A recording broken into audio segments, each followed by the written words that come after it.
Good evening. How we doing? It is Monday night. Welcome to the Jam Station. Monday night means ear training.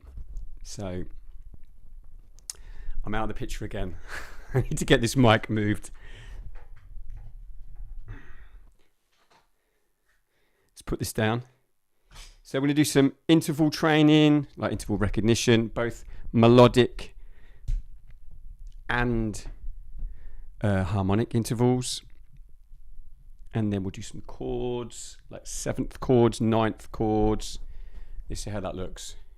Not good. This was all sorted. Let's try that. And then we'll do a few other bits and pieces in the intervals.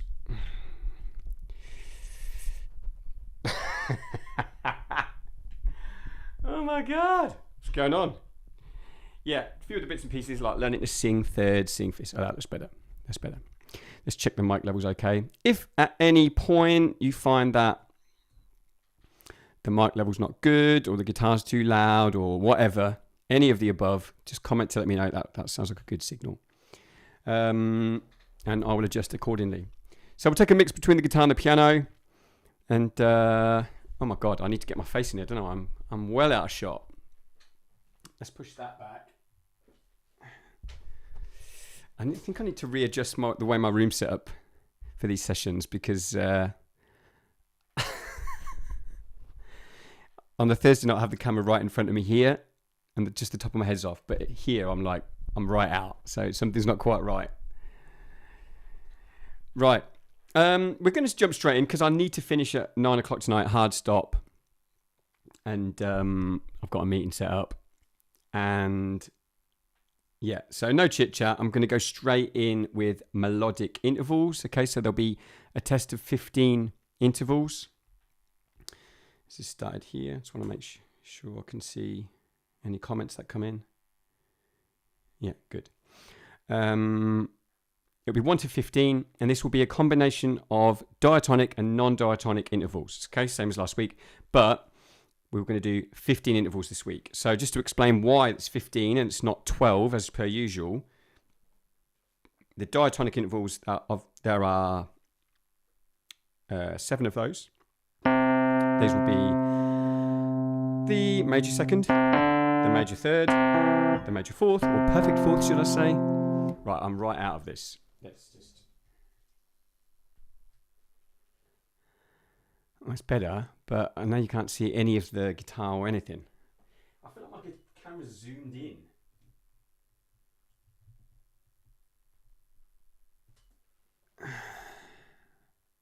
Let's go with that for now. We did perfect fourth, perfect fifth, major sixth, major seventh, and octave.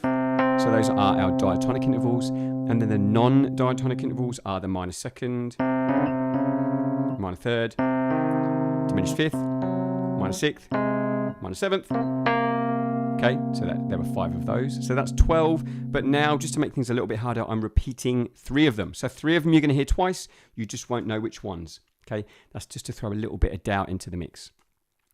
Okay, I think the camera angle's better now. Got my cup of green tea sorted. I may need to go and top up my water at some point. So let's do it. I'm going to start on the guitar actually. Here. Okay, no, it's dark as well. What's the deal? Let's turn this light on. I've spent all summer doing these live streams, which means I've got a really nice sort of well-lit room. And now the nights are changing, aren't they? The nights are coming in, so... Right, melodic intervals means you are hearing the notes separately, and I'm going to give you this cheat sheet on screen, okay? So, for example, if we were to pick, say, the perfect fourth from that list, you can see it says, Here Comes the Bride. You will hear those notes. That was a fifth. There we go, separately. Here comes the bride. As opposed to the as opposed to the harmonic intervals where I would play them together. That was a harmonic fifth, harmonic fourth. Okay, so you not necessarily quite so easy to hear Here Comes the Bride with the harmonic interval because you're hearing the two notes together. You're not hearing the jump. While with the melodic interval, okay, think melody, you're hearing the two notes separately. So tonight, melodic first. We'll do the harmonic in a little while. Right, let's go straight in. Obviously, leave a comment at any point if you have questions or if you want me to repeat them at the end of the test. I will give you guys a few moments to sort of comment in if you want to hear any again. So if there are any that you're unsure of, put a question mark. I'll play them again at the end of the test. Here we go. Melodic intervals, number 1. I'll play each one 3 times. Okay, so this is number 1.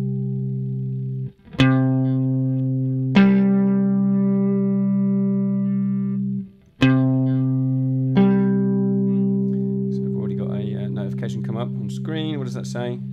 Oh, just about the short earlier today. That's number 1. Number 2.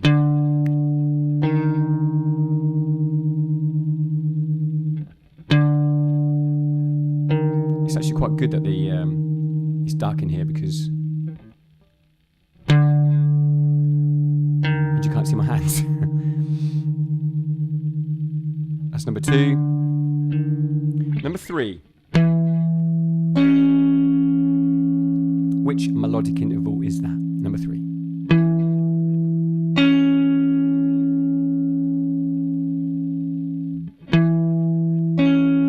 That's number 3. Number 4.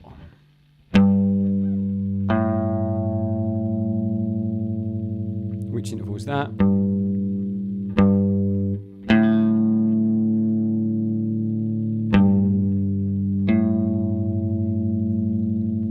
Number 5. I see there's a few of you online, which is good. Welcome. Drop us a message and let us know where you're watching from. I want to add a few more countries to our world map tonight. Every time someone comments from a different country, this is number 5, I add it to our world map. And it's turning steadily blue with every new country. That's number 5. Number 6. Move on to the bridge pickup, give you a bit more bite.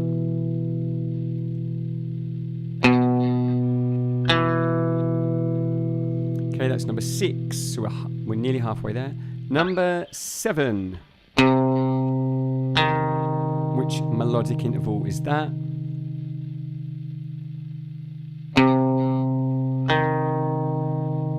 I may, at the end of this test, just move my light around. That's number 7. Melodic intervals. Number 8, numero 8.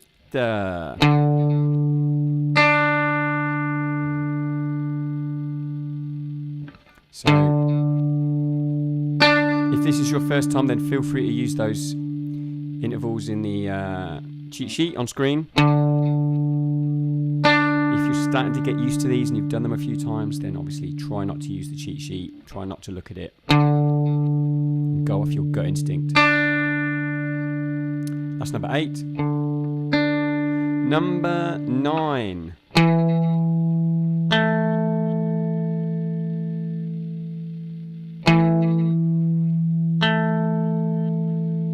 Feel free to drop a comment and make sure you're clicking like as well.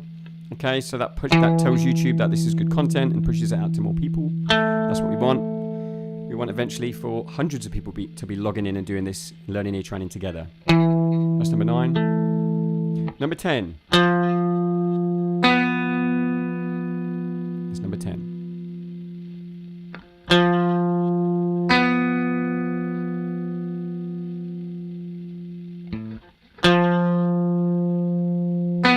That's number 10. Number 11.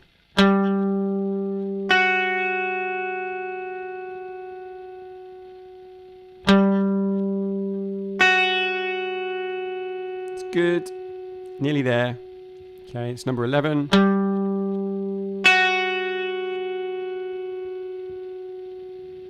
Number 12.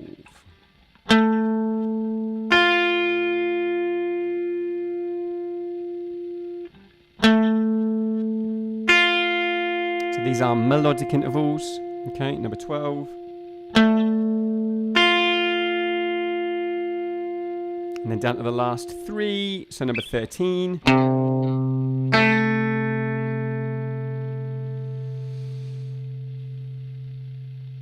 Okay, number 13.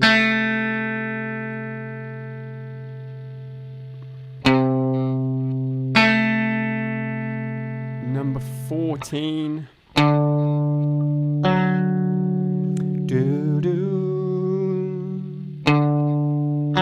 This is a good way of starting the session, okay? Because it's kind of generally not too difficult with those intervals up on screen. It's a nice way just to tune the ears a little bit before the slightly harder stuff. That's number 14, and finally number 15.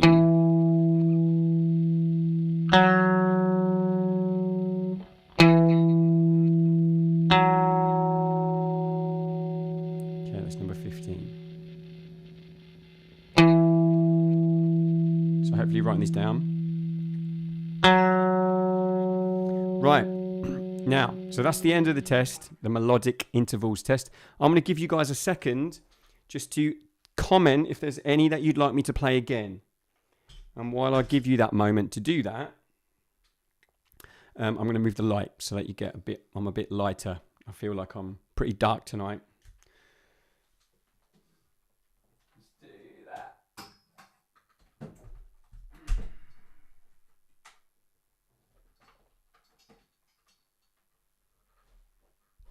That's better. Is that better? It looks it. Yeah, so any you want again, any you want to hear again, leave a comment. I'll get it here. And then I can repeat them. Otherwise, I'll give you the answer in a second. Answers.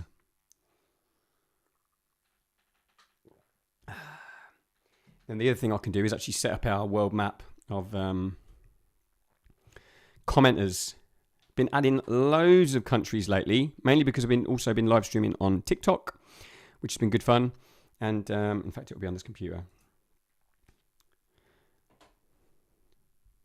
Here we go. 26th of August. Yeah, that's the one. So I'm going to put that up online, and then you guys will be able to see. So you need to enter out. You need to drop in a comment and let me know what country you're watching from. Okay, to enter this Hall of Fame. And then I'll give you the answers in a second. Good viewing numbers tonight. So there's the world map. And we need to add it on to Firefox as well. So the way this works. There we go. Map chart.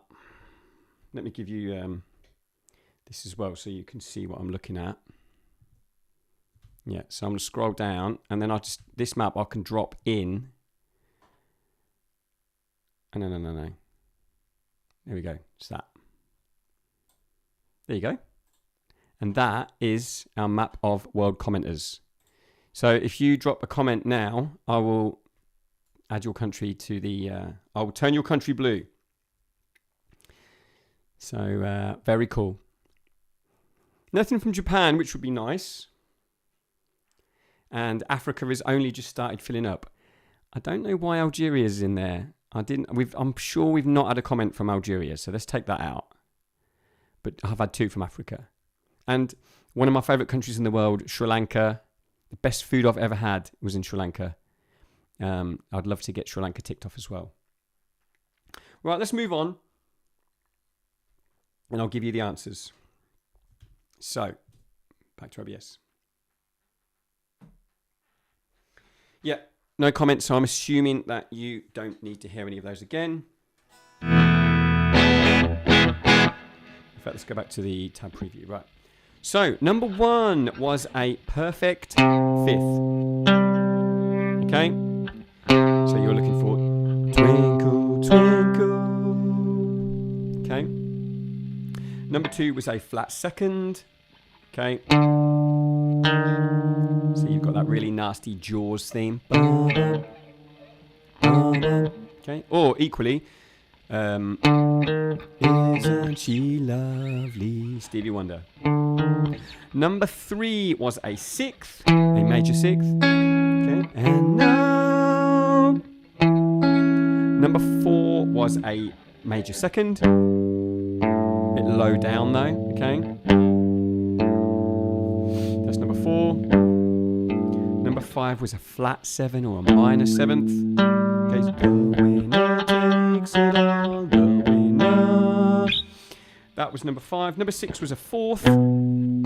I initially played it there, okay, and then I dropped it down to here. Give you a bit more bite. Number 7 was a flat 3rd. Okay, so you're listening for a Whole Lot of Love.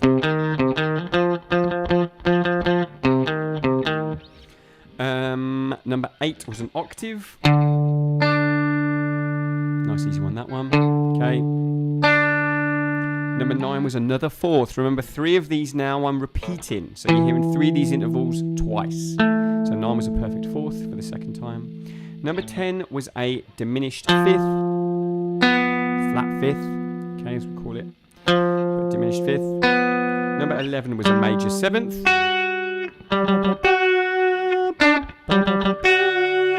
Superman theme. That was on TV this week in the UK. 12 was a flattened 6th. Okay, so you're listening for The Entertainer, Scott Joplin. Great tune, that. And then we went into our last 3. Number 13 was a major 6th. Okay, so we had a flat 6th followed by a major 6th. That was also a repetition, I believe, because I think we'd had a 6th earlier. Had we? Yeah, we had a 6 early on as well. So it was the second 6th. 14 was a major 3rd. Okay, more of that later when we sing some 3rds. And then finally, 15, we had a major 2nd. Okay, so the 3 extras were like the 6th, 3rd, and 2nd. Right, so you want a score out of 15. Feel free to drop a comment and let me know how many you got. Okay, or feel free to let me know where you're watching from. Remember, we have my world map. I want to turn some of these countries blue tonight, so I need you to comment and tell me where you're watching from. And even if your country is already blue, you can still comment, okay? Chile, I had some amazing experiences in Chile. I want to get Chile turned blue. So, yeah. Right, these are the answers to the melodic intervals. Now we are going to sing some 3rds. Let's do it. So, singing 3rds. We've been singing 3rds for weeks. So last week we added in singing some major 3rds and minor 3rds. Okay, so I'm going to give you a note and then you will sing the 3rd of that note at home in the comfort of your own home. Okay, we gain confidence doing these sorts of exercises by just doing it, accepting that maybe we'll make some mistakes along the way until eventually you just get good at it and just find the note. You're able to just sing that interval. What this does do, the more intervals we practice singing, the quicker you start to easily get them right in the intervals test. Okay, because if you can accurately sing an interval from any note, then you will immediately hear it in the intervals test. Or, and more importantly than intervals tests, obviously these are good fun to do together as a group, but in real world musical situations, you know, when you're composing or improvising or, you know, working with your band, starting to hear these sounds, you're able to communicate them easier. So let's sing some 3rds. So if we just quickly open this tab preview, you can see that the tune for a major 3rd is Oh When the Saints. So if I go from a D here, okay, the major 3rd of a D is F sharp. So we have Oh When the Saints. Okay, but the important bit is Oh when, oh when. Okay, so let's just warm up with one of those. I'm going to give you a note. I want you to sing the 3rd. So let's go a little bit lower. There's your note. Oh, pitch that with the O. I found out this week that my ears are quite blocked and I've got to have them cleared out. And I think it's a miracle that I've been able to be singing these tunes and hopefully, you know, accurately and in tune. That's it. Right, so sing Oh and then the 3rd. Give it your best shot. Oh when, and make sure you do it and you sing it before you give yourself the note. You need to go for it, okay? And if you get it wrong, it doesn't matter. It doesn't matter one bit. Oh when. Right, let's do another one. only this time I'm also going to give you the option of the minor third. So let's go from the D again. So the minor third of D is F. And if we look on our tune sheet, the interval sheet, the minor third is either 7/8 Aimee. Okay. Or green sleeves if you're a bit more traditional, although lots of bands have done green sleeves. Jeff Beck did a really cool cover of green sleeves on his first album.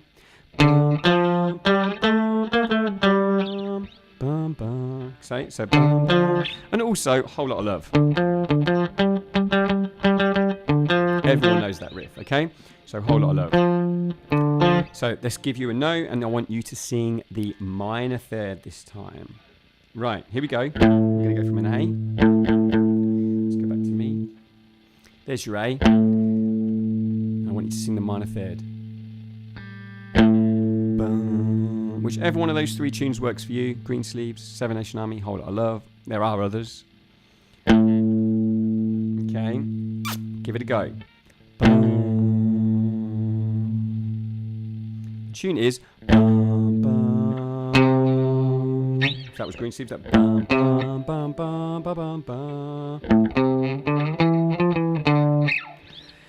If it was Whole Lot of Love. But either way, you want to hear. Right. So, let's do a few, okay? I'll give you either major or minor. There's a B. Sing me the major third. And then hit the third. Let's do a couple of these, and then we're going to go on with the next test. Because I do need a hard 9 o'clock finish tonight. So you're looking for Oh When the Saints.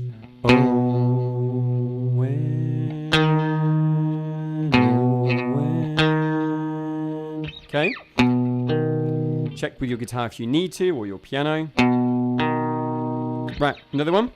Is an E flat. Give me the minor third this time. Oh, hello. Sing me the minor third. Pitch your low note first.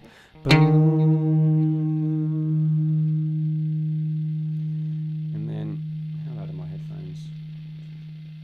Go a little bit louder. Here we go.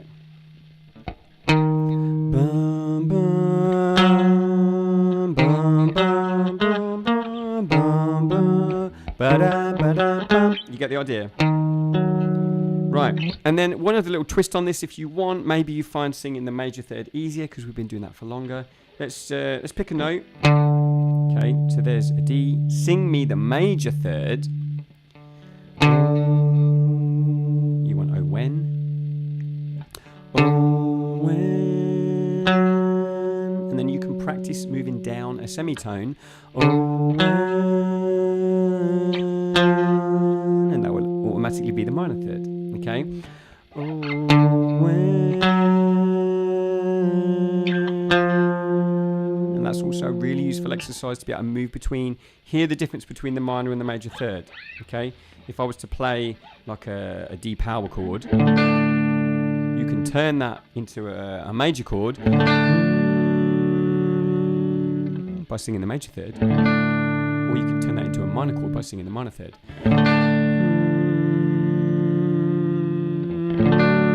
Major, minor. You get the idea. Right, those are some thirds. Let's move on to a harmonic interval test. So harmonic intervals. I love this. Let's do the piano. Oh, let's keep the guitar. Why not? Harmonic intervals is when you hear the two notes together, okay, as in a harmony. So a harmonic fourth would be that. A harmonic sixth would be, you get the idea, a harmonic minor seventh would be. Okay, so I'm going to give you the cheat sheet again. Yeah, only 12 of these, 1 to 12 I've prepared. And again, I'll give you the answers at the end. I'll also give you a chance to repeat any, though feel free to jump in with a comment and let me know if you want me to repeat it. Okay, maybe you're unsure. Remember, you can comment at any time and have a look. Get your country put onto our world map. I want to get you on there, okay? I'm pointing up to the screen because that's where I'm looking at it.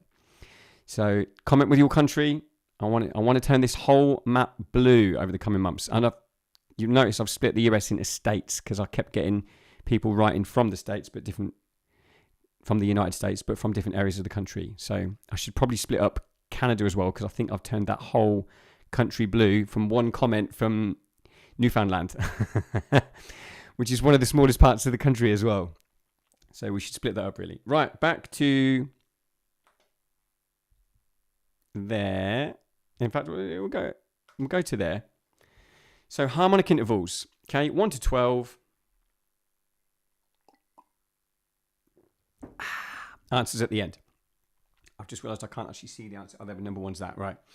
Here we go. Number one. Don't look at my hands, don't cheat. I had a funny guy on TikTok the other day, last week. He told me that I need to hide my hands while doing the ear thrust shorts. Okay, obviously advertise these sessions with little shorts. And I was like, no, dude, you need to not look at my hand. Number 2. So that is harmonic intervals. Michael, hello mate, Massachusetts, brilliant. I've got a feeling I just said that wrong. Right, I'm going to pause just to put Michael's country in because I'm so pleased from him doing that.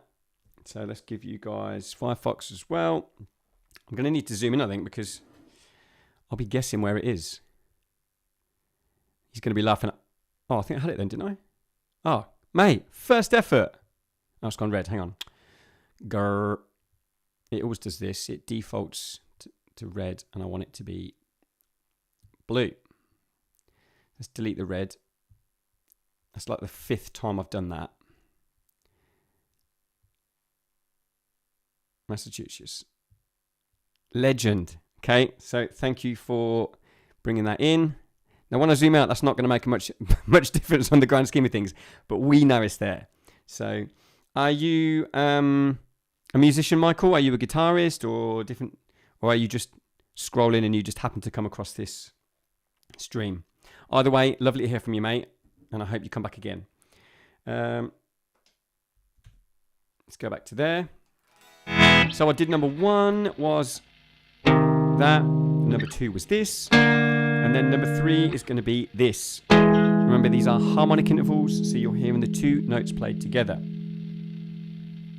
Just to get a cable out of the way. That's number 3. Number 4. So, Michael Kraus. It's nice when someone puts their name in. Some of the usernames we get, I can't even pronounce them. That's number 4. Okay. If you're wondering that, man, this is harder, the harmonic intervals are harder than the melodic intervals, you would be correct. That is normal. So if you get a lower score for the harmonic intervals than you do for the melodic intervals, you would not be alone. Most people do go through that. Number 5. Good viewing numbers tonight. Low comments, good viewing numbers. Sometimes it's the other way around. Really low viewing figures, but everyone's really chatty on the comments. That's number 5. Number 6.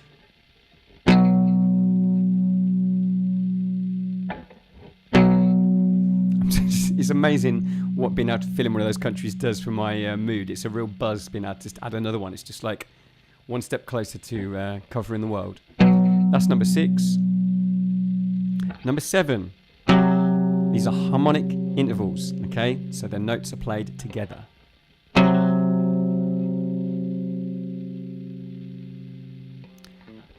That's number 7. Number 8. There's quite a few of you online, which is really good. So drop us a comment. Let me know where you're watching from. Hopefully you're tuning in because you've seen one of the shorts I put up on one of our socials today. That's number 8. Number 9 is... yeah. Nasty. It's fairly distinctive, that one, isn't it? Number 9.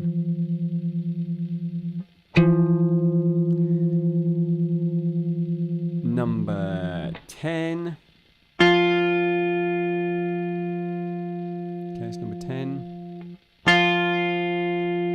that's also a fairly distinctive one for the exact opposite reason that number 9 is distinctive.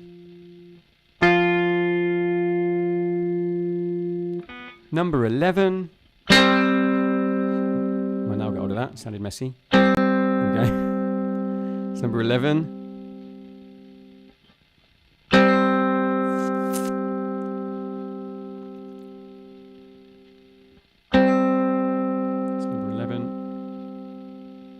Finally, number 12, this is the last harmonic interval.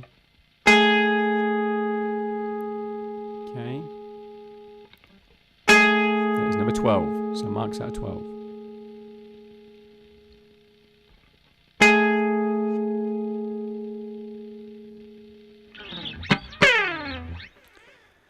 Right, so I'm going to give you a couple of minutes just if there's any intervals you want to hear again. Just drop the number into the chat box and I will play it again. Okay, if there are any you weren't sure of, just let me know. I'll give you a chance to hear it again.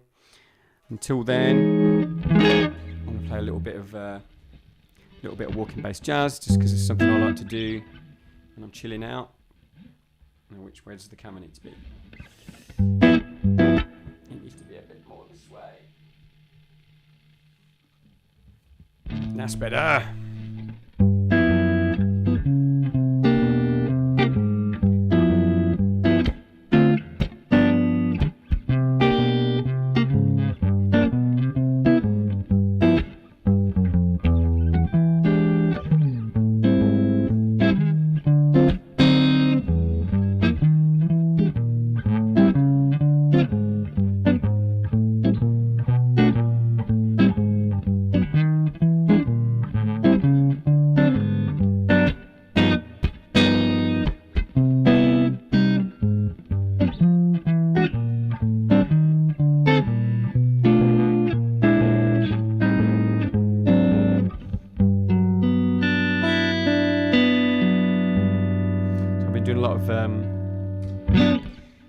TikTok live streams lately, which has been really good fun.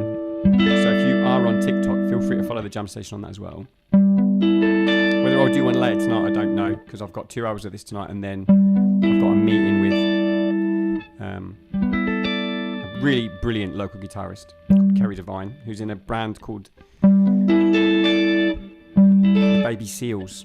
Go check them out. They're really good. But I've got a meeting with her about some of their online stuff. Right, so no comments about intervals that you want to hear again, so I'm going to assume that you're good. Here we go, the answers for the harmonic intervals. Number 1 was a minor third. Remember, these you're hearing the 2 notes together. You don't get to hear the jump.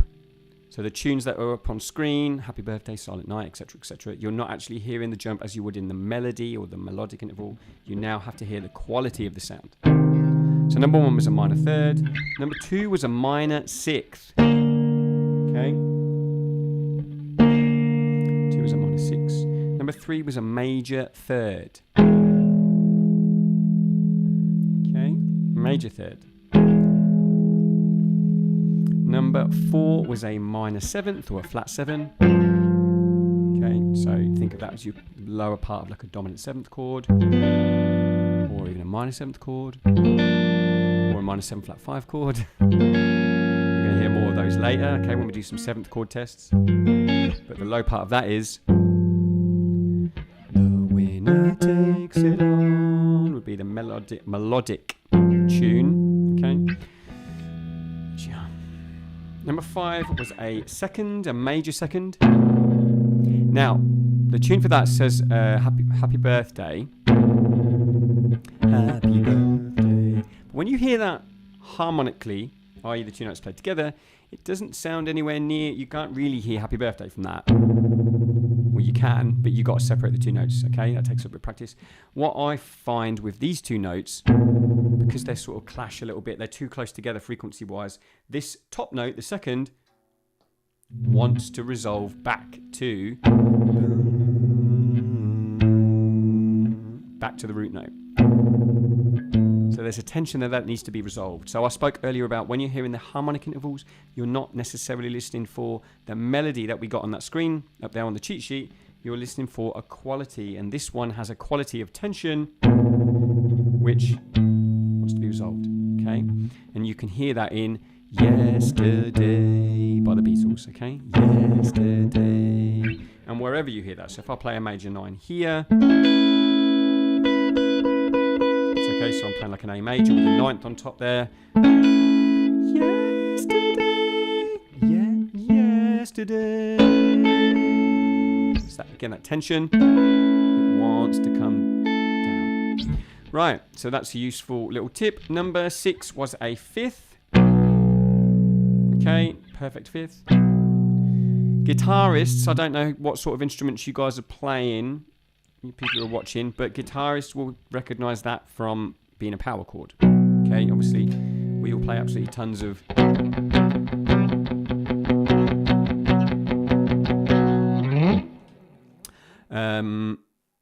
pianists probably less so. I don't know. Although quite often, obviously, you do play if you're comping 5ths in the left hand. Number 7 was a flat 5th or a diminished 5th. Okay, so that's part of a diminished chord. But you can also hear it as so again, this one wants to come. That tension is nasty. Okay, it wants to resolve up a semitone.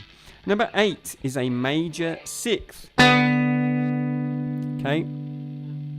So just move so you can see my hand a bit better. So that's that's the shape of a major 6th there. And number 9 was a flat 2nd. So I'm going from an E. We want the F on top. So I said that one's a bit nasty. So that one wants to resolve even more. Okay. That's number 9. Number 10 was an octave. Okay, it's a very distinctive one for different reasons. The 2 notes sit together perfectly because the frequency of the octave, the higher of the 2 notes, is exactly double of the lower note, the root note. So that means you get 2 wavelengths of the high note sit exactly in 1 wavelength of the first note. I know this is really nerdy science stuff, but as a musician, as a producer, I find this stuff really interesting. You know, obviously, the artistic side of music will always be my first love, but I really find the music theory and the science behind it also can really help. And an octave, the reason those notes sit together so perfectly is because they're not fighting at all. Okay, the frequencies don't fight at all. The 2 of these notes fit exactly in the wavelength of one of these notes. So I find that really interesting. Hopefully you do too. That was number 10. 11 was a 4th, perfect 4th. Okay. These ones jump out for guitar again for guitarists because we've got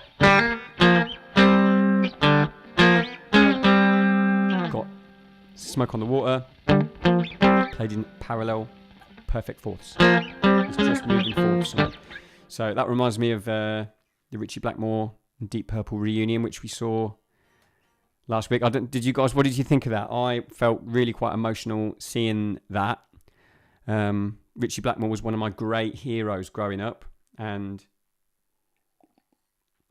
not many people inspired me to play the guitar more than Ritchie Blackmore. In the early stages, probably Jimmy Page and Brian May more, and then as I got older, David Gilmour, and then I got into jazz in a big way. But like Blackmore was right up there for me. So it's always been a bit sad that he's had this ill feeling towards a lot of musicians he's worked with, or he seems to have fallen out with, you know, because he always seems like such a funny guy in his interviews, doesn't he? You know, bit dry. I think quite an English sense of humour, but that first Deep Purple Mark II lineup and Mark III and Mark I, to be fair, those 3 records by the Deep Purple Mark I album, although they don't sound like hard rock records, they're a bit psychedelic pop, they're really good. Knowing that they created all this genius music, and, you know, it really made me feel quite emotional that before, because they're all really old, let's not lie, that he jumped up on stage with them one more time and played a song. So, and it was Smoke on the Water. So yeah, number 11 was perfect fourths, and finally number 12 was a major seventh. Okay. Now again, we spoke about listening for the quality of harmonic intervals because we don't hear the jump. This one, it's got a really sweet, if slightly tense sound there, and I like to think that that seventh wants to resolve up to the octave. If you hear the two together, okay, it wants to resolve up a semitone. Obviously, it doesn't have to resolve up a semitone. You can use that as a really great and beautiful sound. Burying that amongst a major 7 chord or a major 9th chord. Okay, it adds real sweet colour to that chord. But yeah, so those are your answers out of 12. Feel free to drop in a comment letting us know how many you got out of 12. Okay, or ask me any questions about how can you get better at this, you know, if it's something you're interested in, or if you want to know why you should do this, let me know. Ask me the question. Right, let's move on, and we're going to do a quick bit of call and response. So let's do it. So call and response. Or just quickly, where you're watching from, I've had one comment tonight from Michael in Massachusetts, so I was able to colour in. Oh, hello, what's going on here? There you go. I was able to colour in Massachusetts on the world map there. The blue countries are where you've commented from. Okay, so drop me a line. Let me know where you're watching from. It was absolutely brilliant getting a couple in from Africa, because Africa was absolutely empty until recently. And a couple in Latin America as well. I love that part of the world. So yeah, drop me a line. Drop me a line. Let me know where you're watching from, and I can fill your country in. Right, call and response. So this doesn't involve the cheat sheet. This involves you and your instrument, or if you're a singer, you and your voice. But what's going to happen is we're going to use a major scale at first, and then we're also going to do, for the first time, we're going to use a minor scale as well. Okay. The idea is that you replicate the melody I played to you. They're going to start really nice and easy, and the idea is that you almost just close your eyes, and we're building a relationship between what you hear and what you're able to play on your instrument. Okay, why should you do this? It's a really great way of building a relationship between your inner ear and your instrument. Okay, and it will really help with transcription skills. Okay, not everyone's into transcribing, and it is a really hard thing to do for a musician, but it's also something that will really improve your ears and will also really improve your skills as, you know, a soloist, because you can choose. What's even better than going, okay, I'm listening to loads of Dave Gilmour at the minute, or loads of Jimi Hendrix, and listening to their stuff. Yeah, listening to these great musicians. Richie Blackmore is a great example. Listening to these great musicians is going to improve your ear and going to help you create better guitar solos. But you can speed that process up immeasurably by working out some of their licks by ear. Okay?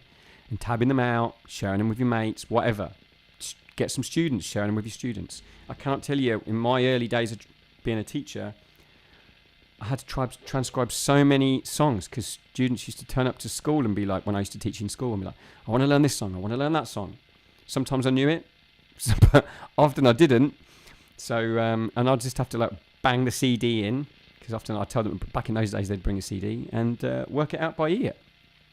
You get good at that quick though. So basically, if we start simple, we're going to start with the major scale. So I played Lydian there. I've started doing that a lot. I'm going to keep my hand in the shade, because you don't want to be using your eyes for this skill. You want to be using your ears. Okay, so that's root, second, third, fourth, fifth, sixth, seventh octave. Okay. And I'm only going to use adjacent notes within the scale. So what I mean by that is I can only go up or down in a linear fashion. I'm not going to jump any notes at this stage. So if I'm going on to the fourth here, if I go down, it will be to the third. If I go up, it will be to the fifth. It will not be to the sixth. The fourth will not go down to the second. Okay, that will be jumping. We're just playing linear up and down the scale. So really, you're just listening out for the shape of the line. It'll start easy and get harder. here we go. Good viewing numbers tonight, guys. Drop us a message, drop us a text, and make sure you're hitting like, okay? Hit like, let YouTube know that this content's good, let them know that you're enjoying it. Hit subscribe. That really, really helps. It's so nice finishing one of these sessions and seeing that we've gained 5 subscribers, okay, during the session. Right, here we go. From a C.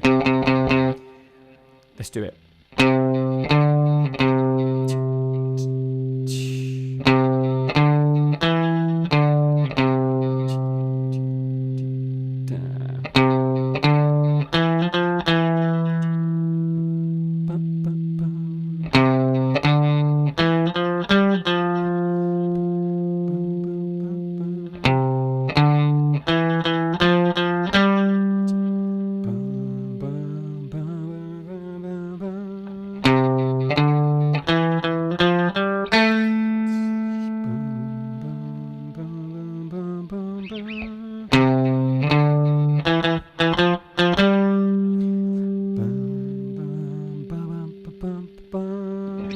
Okay, obviously you've got no way of checking that you're right.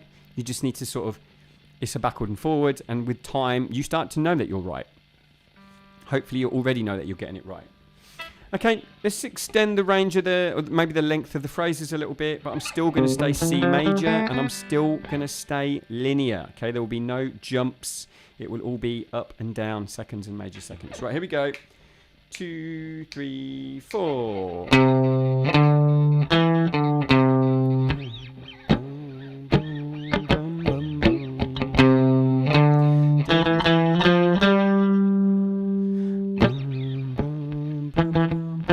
Little triplet in there. Well, as it more 16th notes actually. 3 16th notes. 3, 4.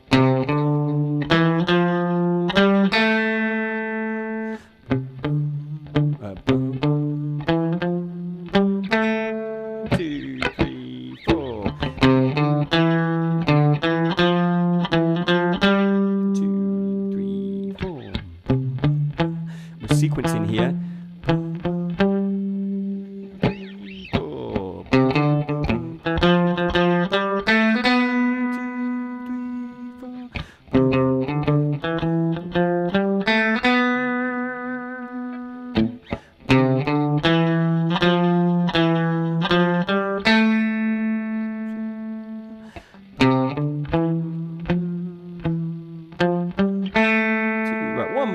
2, 3, 4.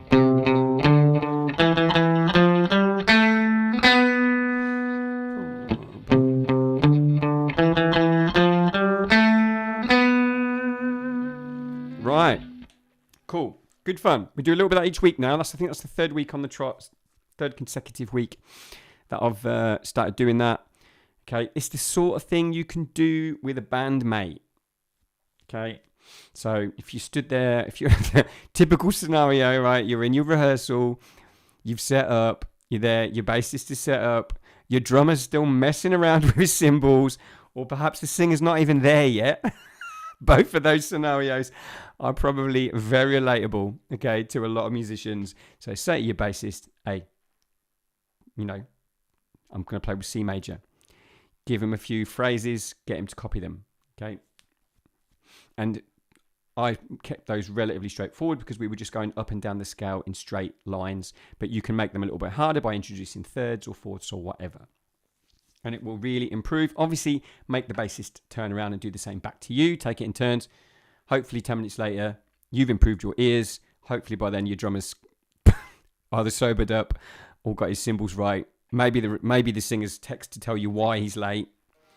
So, right. So that was a call and response exercise. Let's move on to some chord recognition. Right, cool.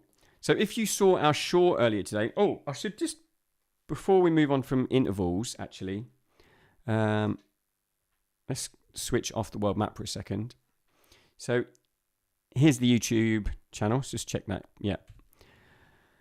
On our videos page, you'll see we've recently put up this ultimate ear training reference. Okay, so this does the intervals that we've already done earlier in the night, plus the 7th chords that we're just about to do. gives you references for all of them. Okay, so really useful video to come back and watch again and again. Okay, share with your bandmates. It will help you recognize intervals with those tunes. And then another one, really useful one, the simple guide to intervals. Okay, this is a really cool video. I can't believe it's only had 92 views. That is absolutely criminal, if I'm honest. I don't know what's going on there. Like YouTube, curse a break. But it's really well filmed and put together. Educationally, it's really sound. Okay, but this goes through all the diatonic intervals and shows you where they are, the shapes on the guitar. Again, gives you reference points. And it breaks down a little bit of the theory as well. I need to do a follow-up lesson on non-diatonic intervals, but you get the idea. So there's 2 really useful resources there on the Jam Station YouTube channel. Right, so chords. So for the first few weeks, we were doing 7th chords, and there were 4 types of 7th chords. We did major 7s. Dominant 7s. So think major 7s being the sort of sleepy, dreamy chords. Coldplay, treble. So major 7th arpeggio. Dominant 7s, so your bluesy sort of used a lot in blues and jazz. Okay. Beatles used a lot of dominant chords in their songwriting as well. We had the minor 7s, which are much more sort of soulful.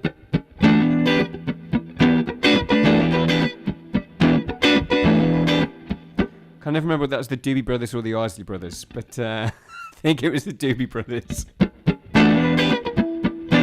Let me know whether I've got that right or wrong. Okay, but that's slow train running. That's a really cool minor 7 chord. And then we had minor 7 flat 5. And we did those for several weeks. Okay, now 2 weeks ago we added in 9th chords. So as well as having, let's just turn these into arpeggios so you can see. The major 7 arpeggio would be root 3rd, 5th, 7th.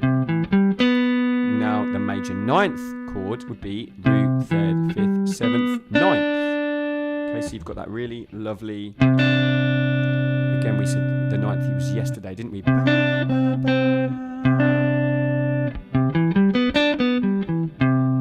Right, so for the dominant 7, we had root 3rd, 5th, flat 7, which means for the dominant 9th, we've got root 3rd, 5th, 7th.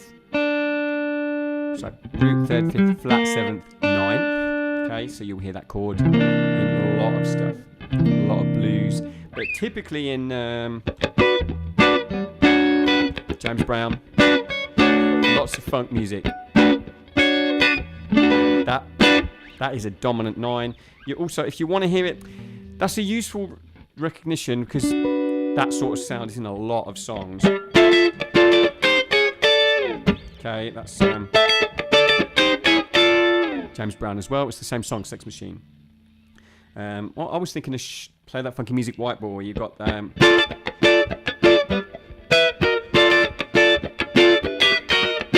okay, just moving those dominant 9th chords up and down chromatically. Okay, it's a really cool sound. If you want, the difficulty with that is that obviously they're clipped. You don't really get to hear the quality of the sound. So if you wanted to hear that in a song, Something by the Beatles, okay? Something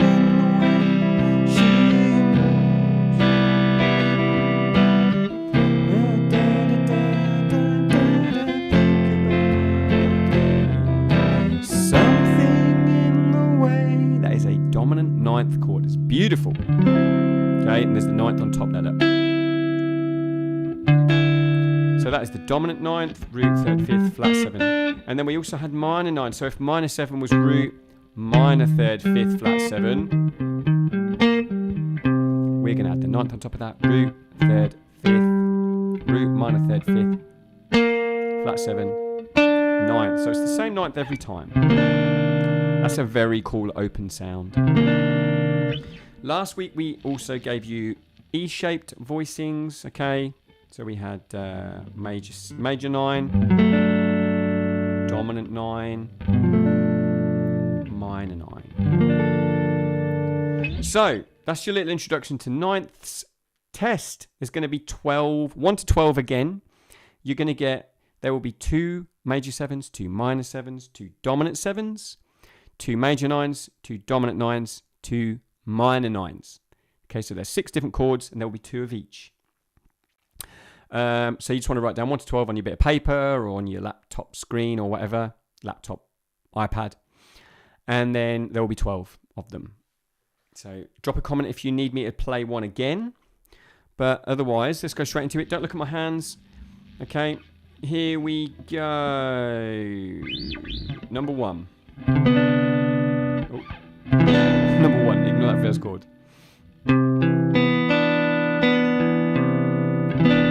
Play each one 3 times.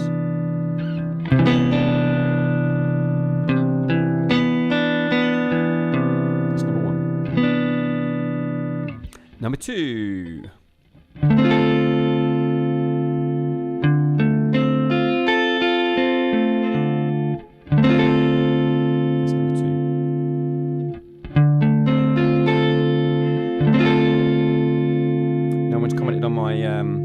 Stone Roses LP in the background. It's one of my favourite pieces of artwork. One of my favourite albums as well. What a brilliant album. That's number 2. Number 3.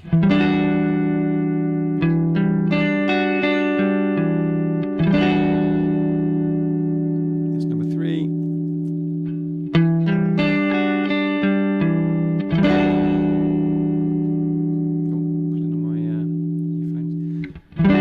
Number 4.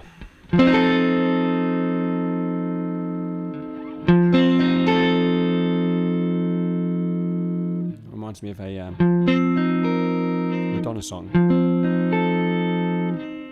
But the chord in part as the test is that. Number 5.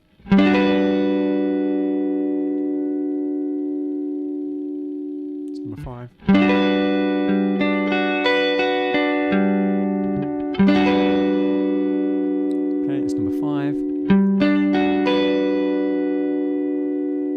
Number 6.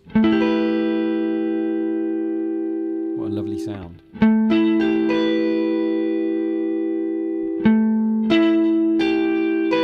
There's number 6. What kind of 7th or 9th chord is that?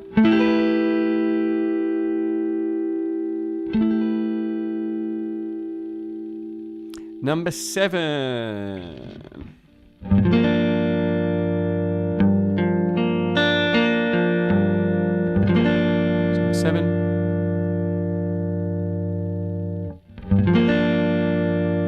Really nice voice in that because there's only one note taken from each interval within the chord. There's no repetition. There's no doubling up of fifths or doubling up of root notes or whatever. I'm not going to tell you what intervals are in it because that would give the answer away, but you'll notice that it's quite a nice clean sound. That's number 7. Number 8. That's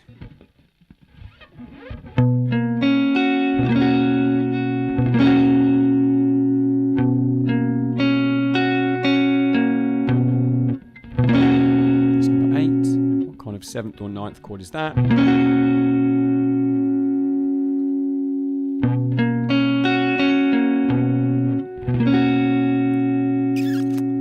Number 9.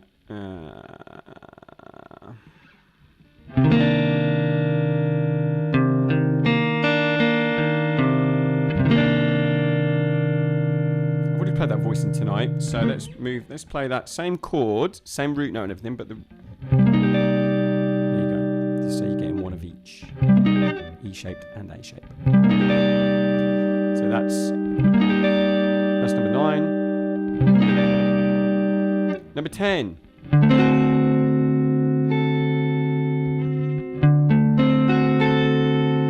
Okay, it's number 10. We're nearly there. 10 out of 12.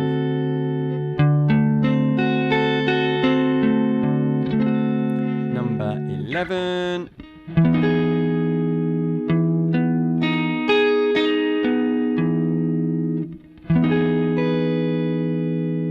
And finally,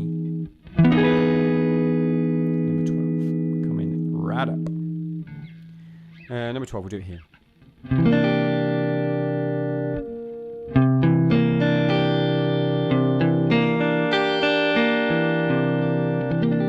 Are there any of those 12, 7th and 9th chords that you'd like to hear again? Okay, there were 2 major 7s, 2 minor 7s, 2 dominant 7s, 2 major 9s, minor 9s, and dominant 9s. Okay, so 12 in total.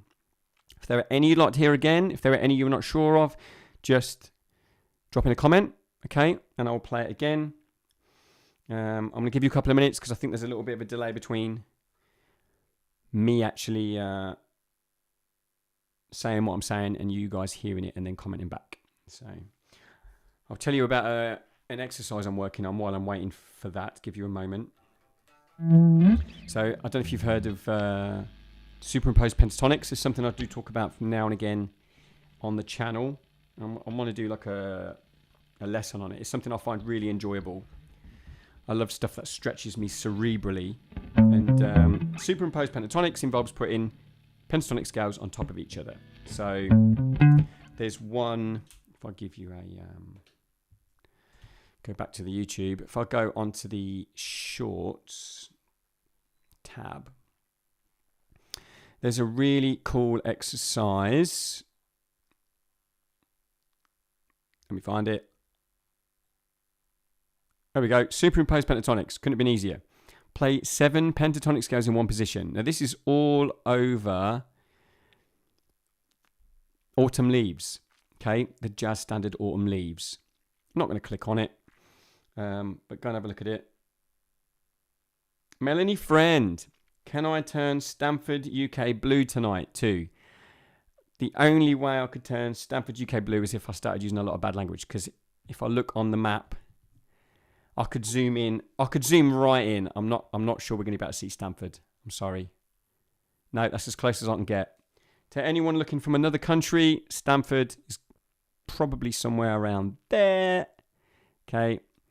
And I'm somewhere around there. So a good hour from Melanie Friend.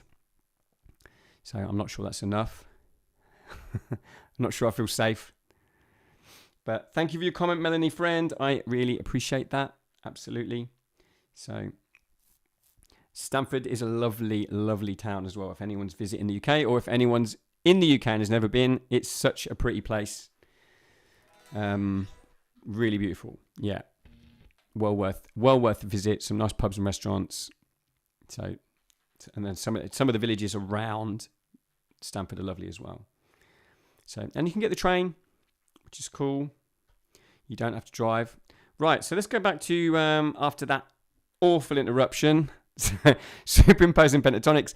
This is the chord progression to Autumn Leaves, okay, which is a series of 2-5-1s. Go A minor 7, D7 to G major 7, and then we go F sharp minor 7 flat 5, B7 to E minor 7. Okay, but rather than move down the neck like that, I'm basically playing A, so that if I was to play those all in position, this is the very principle of superimposing scales and chords, is to stay in the same position. So rather than going, say if I was to play those all as E shapes, I'll go A minor 7, okay, up to D7, then back to G major 7. You can see I'm all over the place. While superimposed scales, to D7, to G major 7, standing position, and then F sharp minor 7 flat 5, to B7, to E minor 7. You see I've not moved, okay, between there and there. So the idea is that you then play a scale over the top. So A minor pentatonic would be this E shape. The D over the D7, play D dominant pentatonic. Okay, there's only one note difference there, but it's an important one. And then over the G major 7, we play G major pentatonic. Okay, which would be a D shape. Okay. You get the idea. So we're memorizing different chord shapes. But I'm working on another idea, which is a little bit more rock-based. that is still a really cool lesson, and I would recommend anyone who's either into jazz or wanting to go a little bit deeper on their pentatonic scales rather than just, playing position. With this one I'm working on at the minute, it's using the 3 minor pentatonics in a blues. So, for example, if I was playing a blues in A minor, I'd have A minor, my 4 chord would be D minor, and my 5 chord would be E minor. Okay? And I'm superimposing all of those scales on top of each other. So that's E shape, D minor would be A shape, and E minor would be C shape. And I'm just moving between them. So I'm going A minor, D minor, E minor, A minor, D minor, E minor, A minor, D minor, E minor, A minor, D minor, E minor, A minor, D minor, E minor. Okay? It's a really cool exercise cerebrally, and and it's really good for your technique as well, because you're not just letting your fingers running up and down the scale. Okay, there's a little introduction into that. Let's give you our answers. So these are the answers to the 7th and 9th chord test. Number 1 was a major 9. Okay, if you need a reference for that, think of Lenny by Stevie Ray Vaughan, which starts with this beautiful major 13 chord and then moves up to a major 9 there. When you listen to the original off the Texas Flood album, his guitar is tuned to E flat, so it would sound like E flat major 13 to A flat major 9, but the principle's the same. So that was number 1, C major 9. Number 2 was a minor 7. Okay, so we were playing that. Okay, that Doobie Brothers song. Number 3 was minor 9. Okay, I like that chord.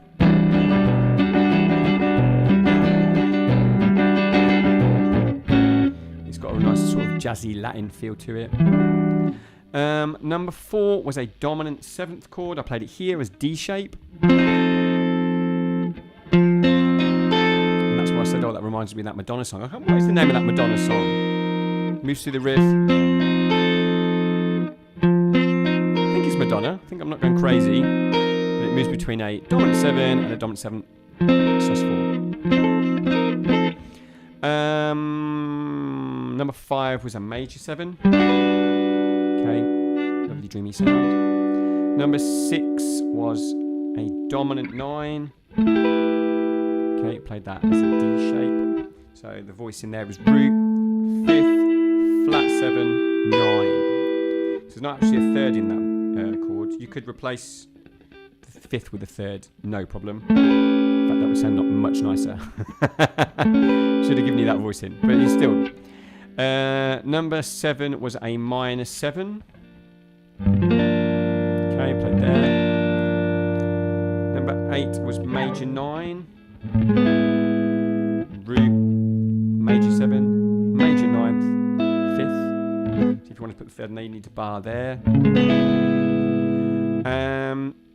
Number 9 was a minor 9. So I initially played it here. And then I moved it up to here just so we'd get the E-shaped voice in. I like this one because the 9th is on the top. Okay. I would normally take that 5th out. So I'll just play it like that. Sounds much nicer. Okay, just not having, because we've already got a 5th in there. And given that the 5th is probably the least important interval in most chords, we can certainly take out a duplicate 5th. That's a minor 9, that's number 9. Number 10 was a dominant 7. Okay. Number 11 was a major 7. And finally, number 12 was dominant 9. So I may have played in D actually, but it doesn't matter. They all sound the same. So we finished with a dominant 9. Right, so you want marks out of 12. Drop a comment with your mark if you wish to share it with everyone. A little quick tidbit about keeping score. Okay.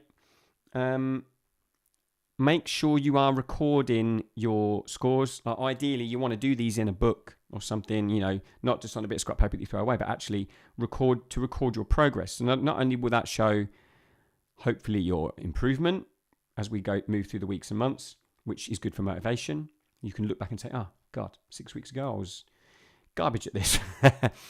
But equally, and if not more importantly, it will show you where you're making your mistakes. I've said this before, but there's a good chance that you're making the same mistakes.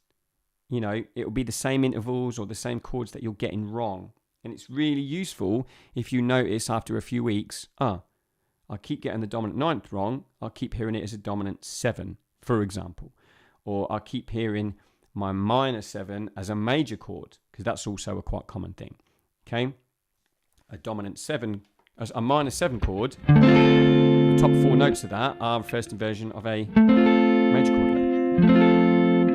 So quite a few people, when they first start doing this, a minor 7 chord is not actually that sad compared to a minor. That's a very melancholy sound. The major 7 is a little bit more complex. And some people hear the major element of that, okay, which is there. So keeping a score, but also writing down, okay, don't just put a cross next to something you got wrong. Write down what it actually was. And that means over the number of weeks, you'll be able to see what you were doing wrong. Right. We're still doing okay. Let's do a little bit of the Aimee Nolte exercise where we sing some fifths and thirds and fourths and things like that over a chord. So what I'm going to do is I'm going to give you that back for the time being. Aimee Nolte is a really cool jazz singer in the States, I believe. She has a Instagram channel. I'm sure she has TikTok as well. She probably has YouTube. I found her on Instagram. She popped up on the algorithm sent her to me on Instagram. She's really good. I enjoy her content, but she does a lot of ear training and stuff. And an exercise I saw her do. I sort of did versions of anyway, but I realised that it's really good content for you guys as well. So what I'm going to do, I'm going to go to the keyboard, but I'm going to be playing roots and fifths at first. So just for you guitarists, obviously the root and fifth is a power chord.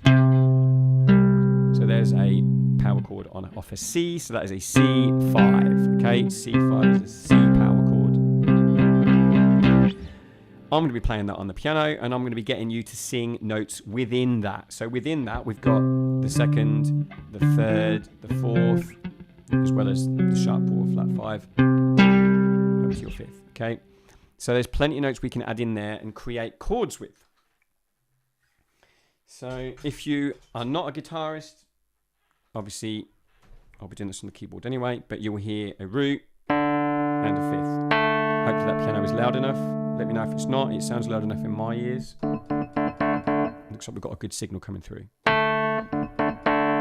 Let me know where you're watching from, guys. There's a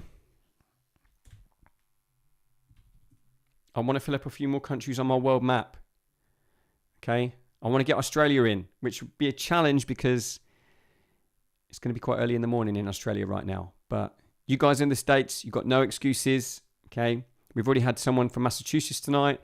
Africa, come on, guys, give me some love. Asia, depending on where you are, obviously it's starting to get a bit late for you guys. But I guess that's why it's going to take a long while to fill up Japan, because it is really the wrong part of the world. But you get the idea, okay? So I'm going to give you a dyad, which will be a root and a fifth. And I'm going to ask you to sing a major third over the top of that at first, because we've already sung thirds tonight. You see the major third is "Oh When the Saints," okay? So if you hear this, step one would be to pitch the root note, okay? And from there you're going, "Oh when..." Aman, hello mate, lovely to hear from you. How are you doing? Okay, are you well? Let's get you doing singing some of these intervals. So I want to build up more imams, someone who's always jumps in to say hello and is really friendly. I love that. So, yeah. So, root, fifth. How's your music going this week, Aman? Are you doing plenty of playing? Plenty of singing? So yeah, root, fifth. You're looking to sing. Oh, and the third will be when. So the idea is that you're hearing the dyad on the. So we play back, and you're singing the third. And between those two sources, we're creating a major triad. If I wanted to turn that chord minor, I'll keep the root and fifth here, and I'll drop the third down a semitone. So we also sang minor thirds earlier.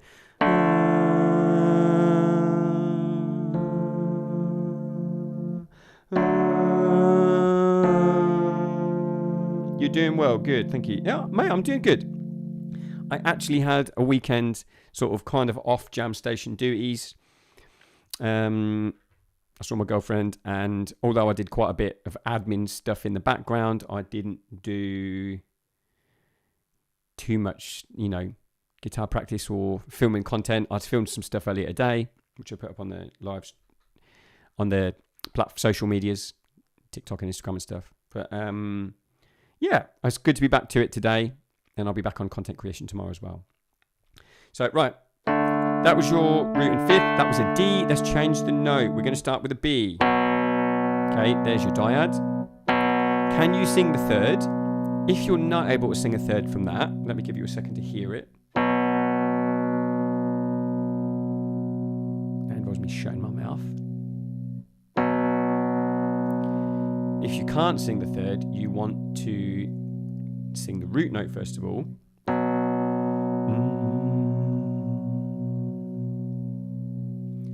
If you're not sure which the root note is, because there are two notes there, and I must admit our ears are often more drawn to the higher note when we first start doing this, because it's the easiest one. The higher note, which in this case is the fifth, sits on top of the root. So we're often drawn to the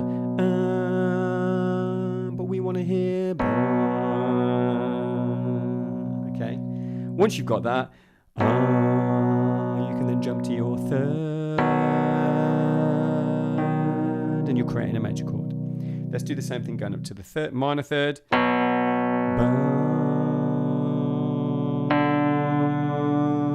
Major, minor.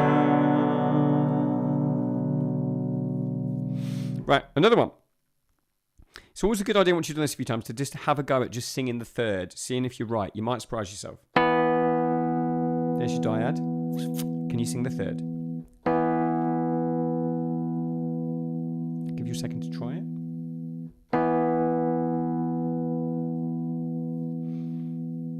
We're getting to the later part of the session now, guys, so if you have any questions about anything music theory related or ear training related or guitar related, feel free to drop them in. Okay, I will be stopping at 9 at the absolute latest anyway. So, right, there's your dyad. The third.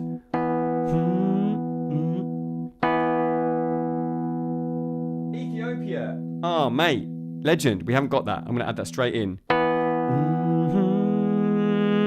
There's the major third. So your name is, mate, you're going to have to give me your name. What's your name? Sorry, I can't work out what your name is from that username. Is it Yeb? Or is it Iradi? Or is it Iradabibi?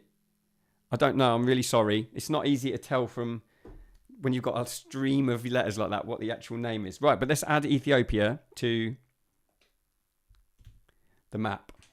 God, I love that. So we've got Egypt. Ethiopia is underneath there. Oh, it's Eritrea. Hang on, where are we? Oh, there we go. Sorry. I nearly got that wrong. Ethiopia. So I've travelled to Kenya, but I did not travel into Ethiopia. I loved Kenya, and I saw quite a bit of it as well. So, oh, it is Yeb. It means Abba, God the Father. How beautiful. Lovely. Mate, Ethiopia is in, okay? So that's very cool.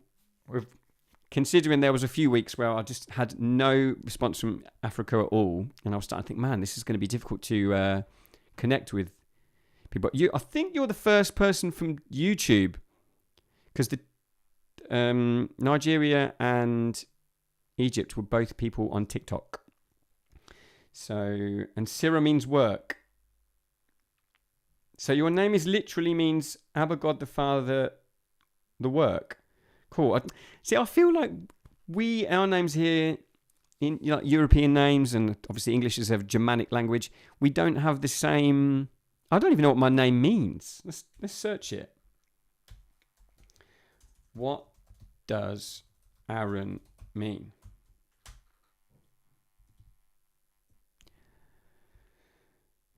It's a Hebrew name. I did know that. And there's an alternative spelling of the biblical name A-R-O-N. My name is A-R-R-O-N. In the Hebrew Bible, Aaron was the older brother of Moses and the high priest of the Israelites.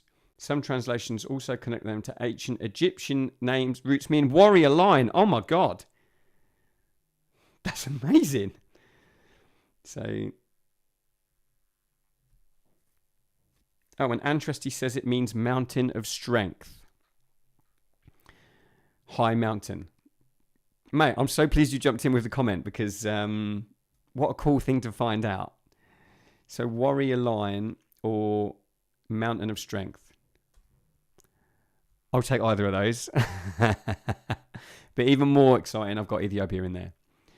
So, right, let's do a few more of these. Thanks, Yeb. I appreciate that, mate. And are you a musician? Like, are you here because you're doing the ear training, or are you just, moving through YouTube and seeing who's about and just stumbled across this channel by chance? Either way, I'm pleased you're here, dude. So, right, let's do another one. So I'm going to give you from an F.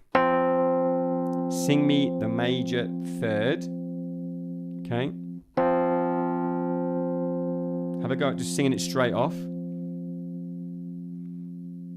I'll give you it in a second. Give you a chance to go for it.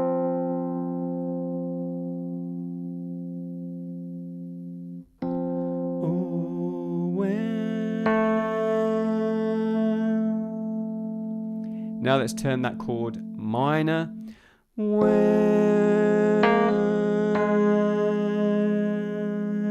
major, minor, major, minor. Very cool. Okay, you're controlling that. You're controlling the sort of tonality of that chord. Is it major? Is it minor? Right. With this one as well, the next step, we're going to take our major third, and rather than push it down a semitone, we're going to put it up a semitone into the fourth, okay? So see if you can push that up a semitone. There's the chord. You are here for ear training, mate. So good. God, I'm so pleased. It does mean that YouTube is slowly pushing this content out to the right people. So, and how are you finding it? Have you got any feedback for me? And what I'm most impressed with, mate, is that you're doing ear training as a beginner, because I cannot tell you how many guitarists I've taught for 26, 27 years, something like that. So many guitarists, they don't really want to do ear training until they get to the point where they're like, oh, actually, it would really, really, really be beneficial to me. By that point, they may have been playing for 5 or 6 years. And then they finally start to see the benefit of it. So the fact you're doing it as a beginner is brilliant and is going to make you a much better musician. Okay, like the ear training is the foundation. And it also means you're going to have good ears if you choose to move on to another instrument. Maybe in a year you'll go like, do you know what, guitar's not for me, but I really want to play a saxophone or whatever. I want to be a pianist, in fact. So, what sort of guitar do you play, out of interest? I can't think. Were we from an F there? I think we were. So we're singing the third. Now we're going to go up to the fourth, down to the third. Okay. When we remove the third from a triad. Oh, sorry, there's a cable snagging there. Didn't want the light to go out. Sorry, from an F. When we remove the third from a chord, it becomes and we replace it with either a second or a fourth, it becomes suspended. Okay, this is when you see written down sus4, sus2. In the case of this is a sus4. We're replacing the third with the fourth. And that's such a powerful sound in the right place. Okay, lead guitar. Okay, cool. Yeah, this will make you, ear training will really help your lead guitar playing and your soloing. it may not necessarily feel like it immediately, but as you get better and your ears get better, the two elements just start to come together. Your fingers and the guitar start to come, and your ears start to come together. You know, your ears lead, your inner ear, your musical ear is what leads your improvisations, rather than just letting your fingers wander in physical shapes. Any guitar, if this is the problem with a lot of guitarists, you know, we learn our scales, particularly pentatonic scales. We learn the physical shapes. We visualize them under our fingers. We're not really using our inner ear as musicians, you know, our inner sense of melody.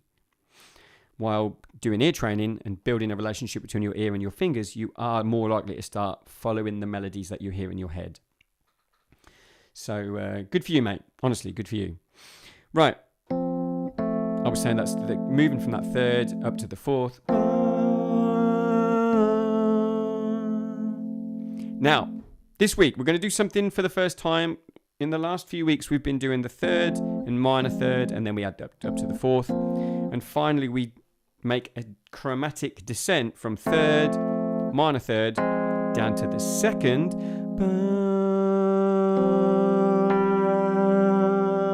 So that's known as suspended second or a sus2.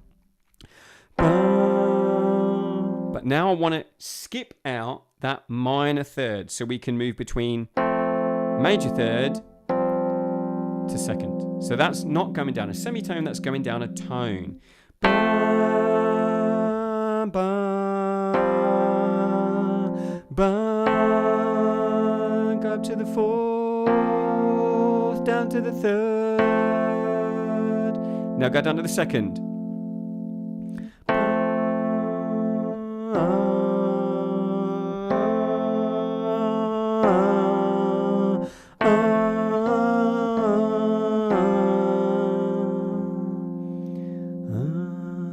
If you want a tune to help you, because again, reference tunes are so important in the early stages of your training. You'll have heard this kind of movement in John Lennon.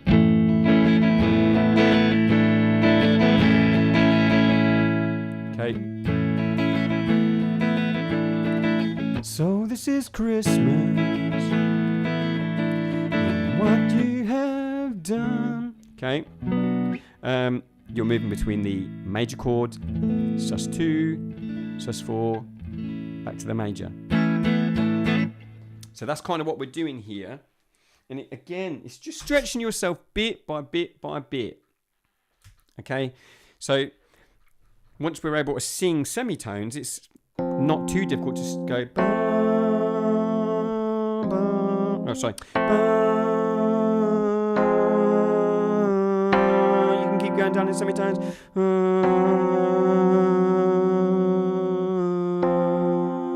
but actually forcing yourself to jump from a third directly to a second. You might go wrong a few times before. Third, second, third, up to the fourth, third, second. Can we go from the second up to the fourth? Can you go directly to the fourth? Try it. There's your second.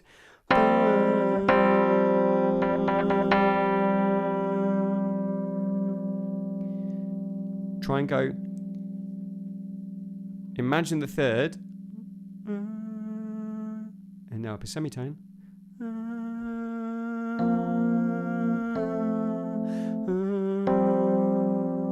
Let's go directly to the fourth, okay? Doesn't matter if you get it wrong.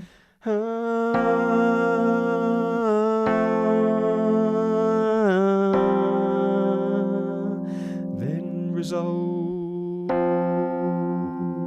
Beautiful. Right. It's 8:30. So we've been doing an hour and a half. There's a few of you online now. Okay, if you've got any questions, let me know. I'm really pleased we've added 2 countries to the world map. If you want to add any more, so it needs to be that for you guys to see it, then let me know. Help me turn the whole world blue. Okay. But yeah, if you've got any questions on music theory or ear training or your guitar playing in general, let me know. Otherwise, I will bring this to a close before 9 o'clock. Tell you what we could do. This will be a good one for you. Yeb, as well. Do you know your major scale? Okay, so I'm playing D major here. Okay, D, E, F sharp, G, A, B, C sharp, D.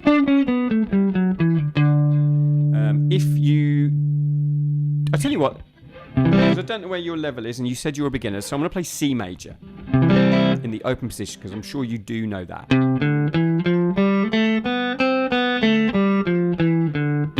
Okay, so that's your open C-shaped chord. Now, so the scale fits at the top of that. If you know your cage system, you'll be aware of that relationship.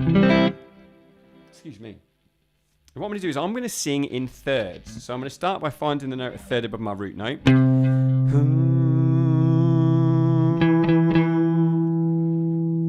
Now I'm going to move up and down my scale, just in small chunks at first, and I'm going to keep singing the note which is a third above. Okay?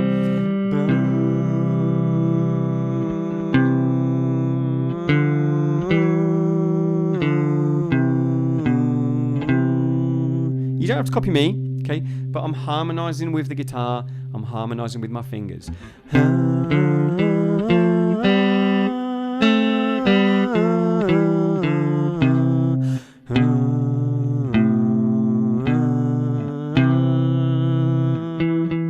if you're doing that right, you will always come back to that root note and always be singing the third. You can check it. Okay? Let's go a bit higher.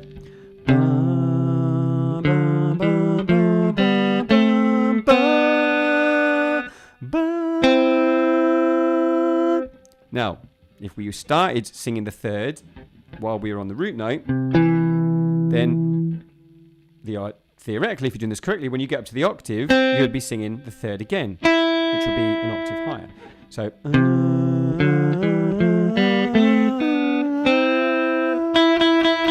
there you go. So you've done that correctly. Yeah, I know the C major, and although the minor pentatonic scale, and I love it. Okay, cool. So, and do you know your minor pentatonic scale in, I'm assuming you know the E shape, which is that sort of classic 5/8, 5/7 shape. Have you learnt it in any of the other positions of the cage system? Have you learnt it, say, for example, in the next shape up will be D shape.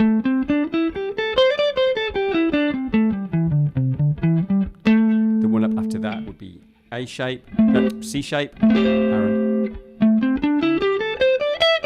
I ask this because I'm thinking of doing a third live stream every week, and I'm not entirely sure what to do it on. So, but I really like to teach the cage system. I do enjoy teaching the cage system. So, would that be something you'd be interested in, or do you already know the pentatonic scale in all 5 shapes, all 5 different positions? Let's just do that again. I'm just gonna your third. Check you got it right before you start, and then can you harmonize all the way through?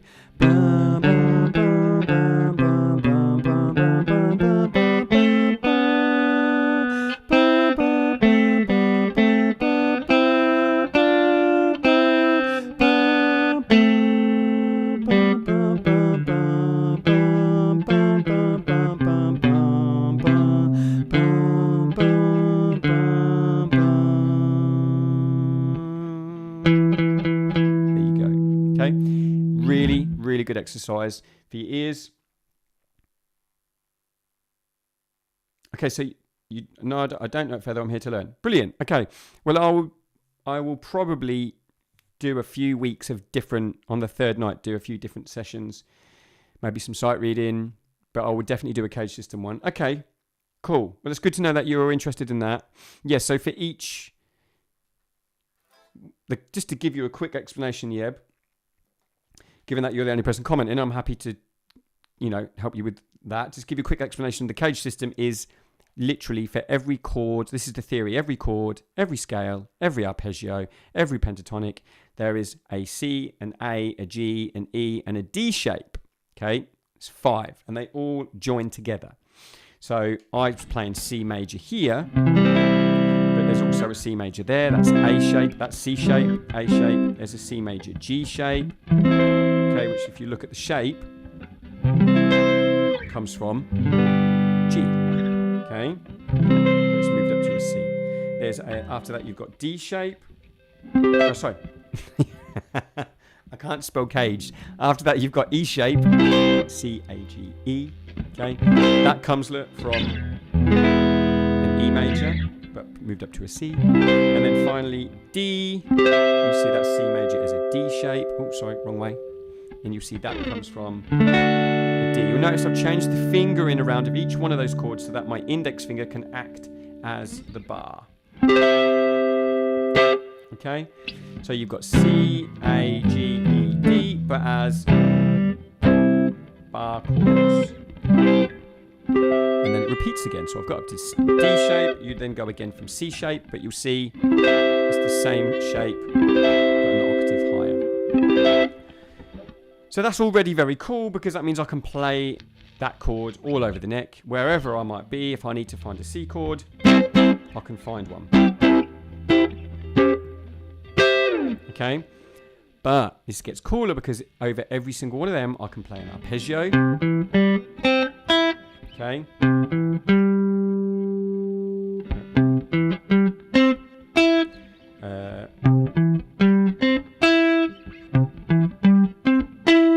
It's just all the way through. Sorry. Etc. And I can play a pentatonic. Play a major pentatonic, and I could play a full C major scale. So I probably will do a introduction to the cage system lesson then, and see how many people jump in for that. Right, that was a really good exercise as well. So we did the Aimee Nolte exercise, and we did singing in thirds to your guitar. Now we can also do that with minor. So it just means that when you start, so this is going to be C minor. Okay, so that, yeah, if you're thinking about C minor pentatonic, I'm just adding a couple of notes to that. I'm adding the second and the flat 6. So my fretting would be 3, 5, 6, 3, 5, 6, 3, 5. Now I'm going to sing in thirds with that, but it means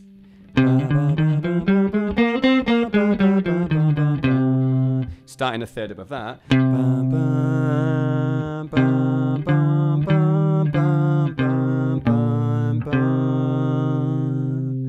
now harmonizing with my guitar in thirds.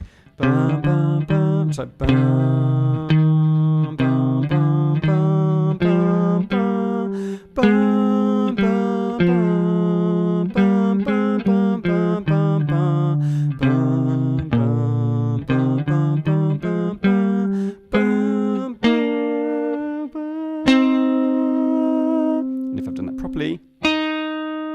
singing the minor third.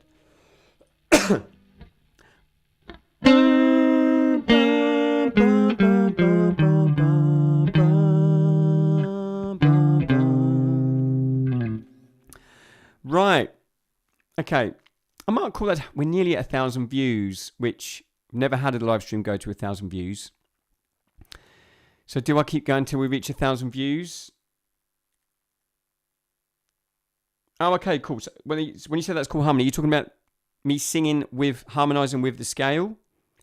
Or are you talking about sort of being able to play those those chords all over the neck? I'm assuming you're talking about the scale. But you may have just made my mind up there, Yeb, to if I'm going to do a third session, it should be on the cage system. I just need to prep some material. I think it'd be good. It's such a useful system. So I tell you what, we'll finish with a little test, see if we can get another 50 viewers. So make sure, if you are watching, make sure you're hitting like, okay, or share this if you've got a musician friend, share it with them. Let's try and get to 1,000 views. We're on 952 views according to my OBS streaming software. It would be nice to reach 1,000 for the first time. Yeah, so make sure you're hitting like, okay. Make sure you're commenting. Comment to let me know where you're watching from so I can get your country. Be like, yeah, but tell me where you're watching and so I can get your country filled in and blue. If you're in the US, Let me know what state you're watching in.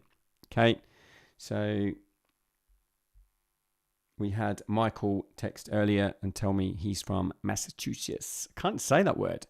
Massachusetts. So, yeah, I want to get this map blue. Let's finish with a quick triad test, because we haven't done any triads tonight. So we will have, there are four main types of triad. Major, flat on the third, minor, flat on the fifth, diminished, and then we go back to major and we flatten, sharpen the fifth, and we get an augmented triad. Okay, so that's root, third, sharp fifth. Remember, a triad is always 3 notes. We can repeat them, so this one goes root, third, fifth, root. Right, so you want to write down 1 to 8, and I'm going to write down the answers here so that I know that when I give you the answers back, it's the same. I'm giving you the correct. Where's the notes app? There you go. So 1 to 8. New. Here we go.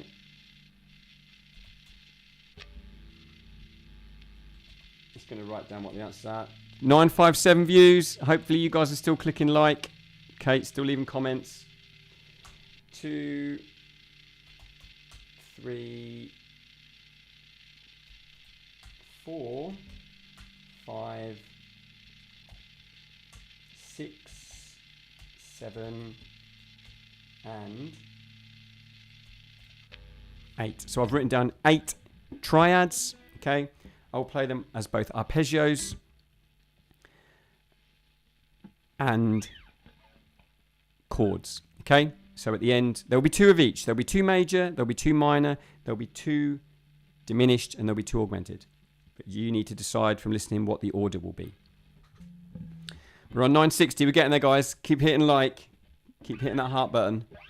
Right, number 1. I will leave my hand open, so try not to look at it. Okay, number 1 is this.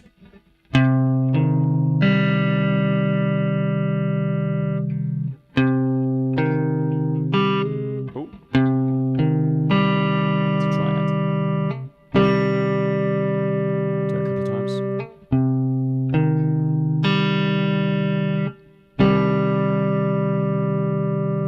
Number 2.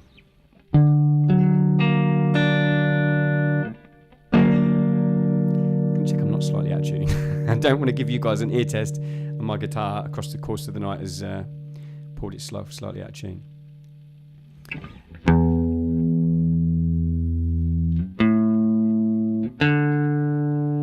Felt like the G string was a little bit. There you go. It's a little bit flat. Not really fair on you guys if I.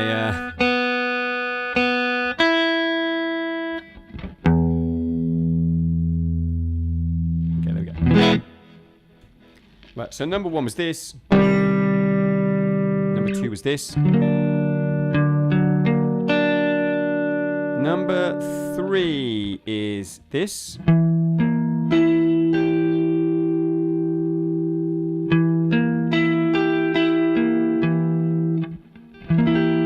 So these are triads, okay? If you're just joining in, these are triads, and we're doing an 8 question test. That's number 3.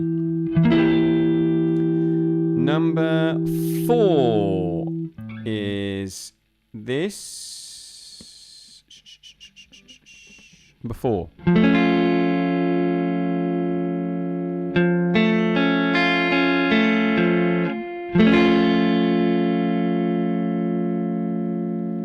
That's number 4.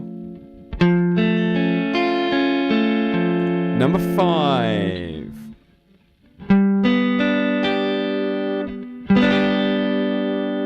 Okay, it's number 5. What kind of triad is that?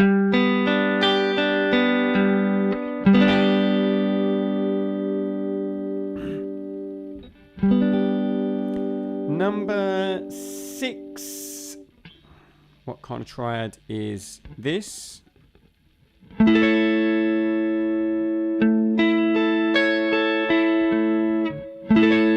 of triad is that? Okay.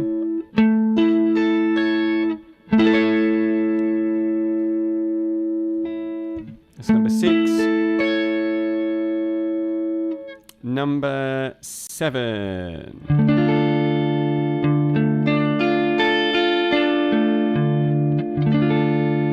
So you're hearing it arpeggiated and strummed. That's number 7. And then last one is this. I'm just going to voice it slightly differently.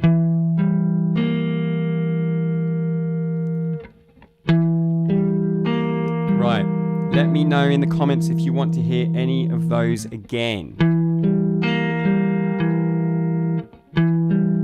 So I've given you 8 triads there. If you want me to repeat any, drop a comment. I'll happily do it again. Thank you for whoever clicked the like, the heart button. I really appreciate that. That tells YouTube, show this to more people. Yes, yes, yes, yes, yes, yes. I love it. And that gets us across that. So we're currently on 971 views. I've never ever done a live stream that's gone to 1,000. Obviously, only been doing this for a couple of months.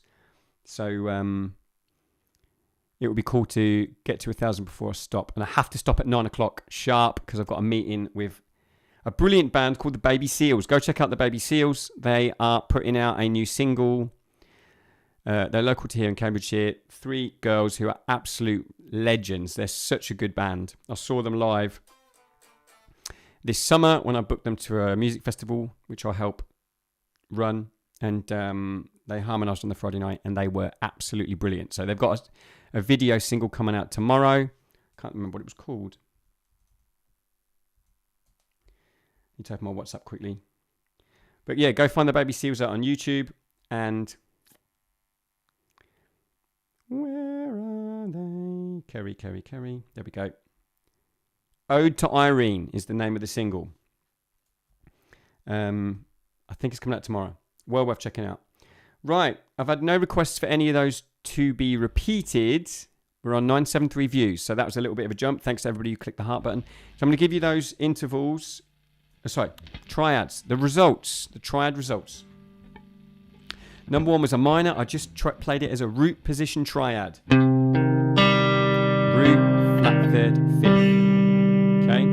If you want a point of reference for that, the opening chord of Zephyr Song by the Red Hot Chili Peppers is that.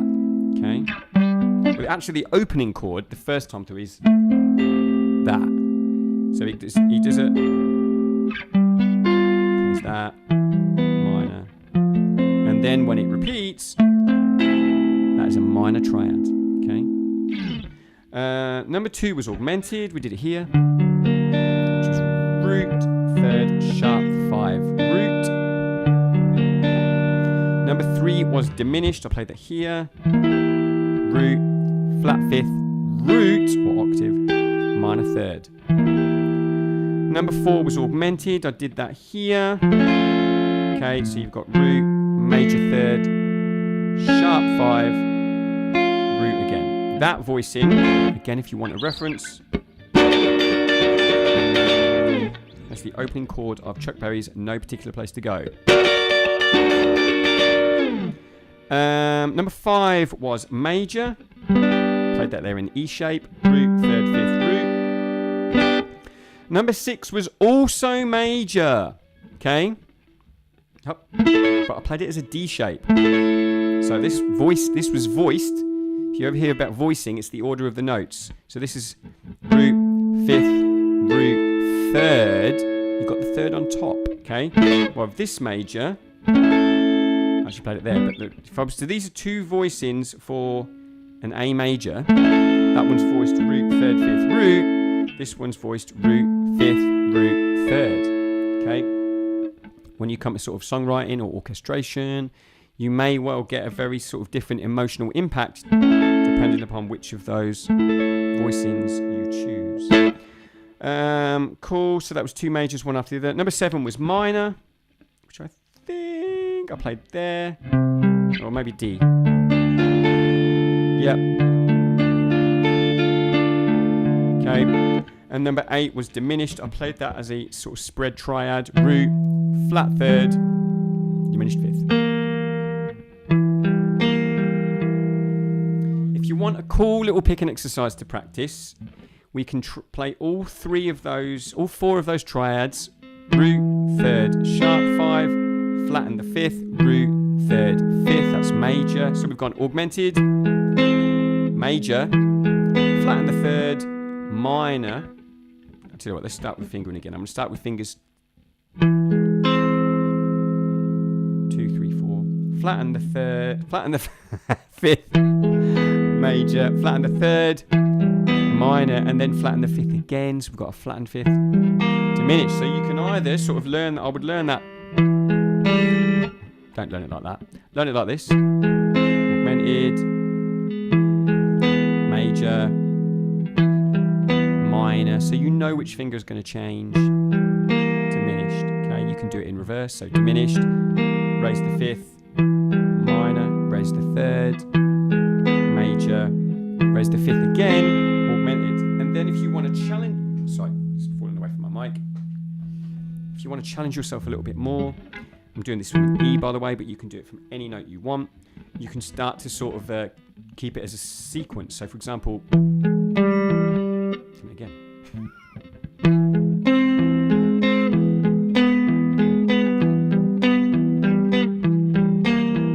So that's augmented, 1 and 2 and 3 and 1 and 2 and 3 and minor, 2, diminished.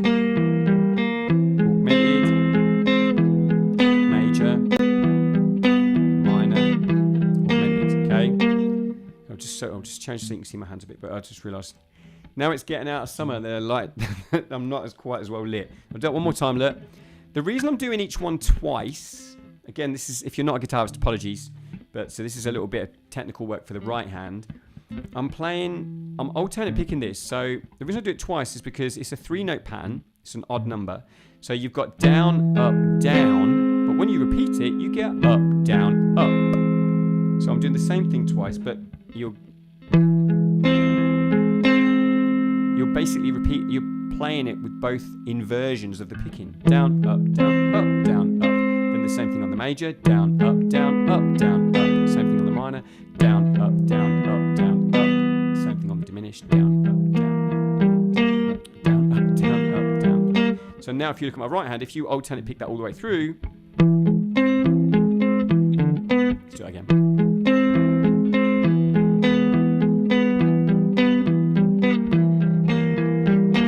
See what I mean? Okay, it's a really good picking exercise.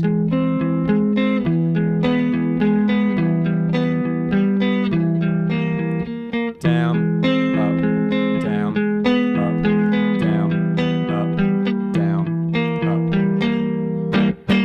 Cool. We're at 980. I'm not sure we're going to hit 1,000. Okay, because I'm not sure we're going to get another 20 views in 5 minutes because I have got to stop. Hard stop at 9. Any questions, let me know in the comments. Otherwise, I will be stopping very shortly. So we have done, we've done a lot tonight. We started with melodic ear training. Okay, so if you've just tuned in, if you want to watch, let me show you. If you've just tuned in, let's go to Firefox and you want to do the whole thing. You realize, wow, this guy really is helping my ears. Go to the live tab. Okay, just checking you can see this. Yes, you can. And then this current session is the one that's here, Ear Training for Musicians, 2-hour live stream. Okay, I'm not lying. I started at 7. It's nearly 9. There are weeks and weeks of this stuff. So on a Thursday night, I do modes lessons for guitarists. Okay, what would be applicable to any musician, but theory-wise, but the technical lessons are written out for guitarists. Okay, and Monday nights, ear training. Okay, so there's ear training. And literally as you move down, they alternate ear training, modes, ear training, modes, ear training, modes. So there's always a really dorky photo of me on the front, which I love putting together. Yeah, so this is ear training, what, I don't know. Don't even know how many weeks it is. But once this session finishes, before I go to bed, I'm going to go back and add all the chapters to this. Okay, so that you can skip through section by section. But we've done melodic intervals. Then we sang some thirds, both major and minor thirds. Then we sang some. Then we did a harmonic interval test. Okay, slightly harder. Then we did a call and response thing where I played phrases on the guitar and encouraged you to play them back to me, trying to replicate the phrase. That was all in C major.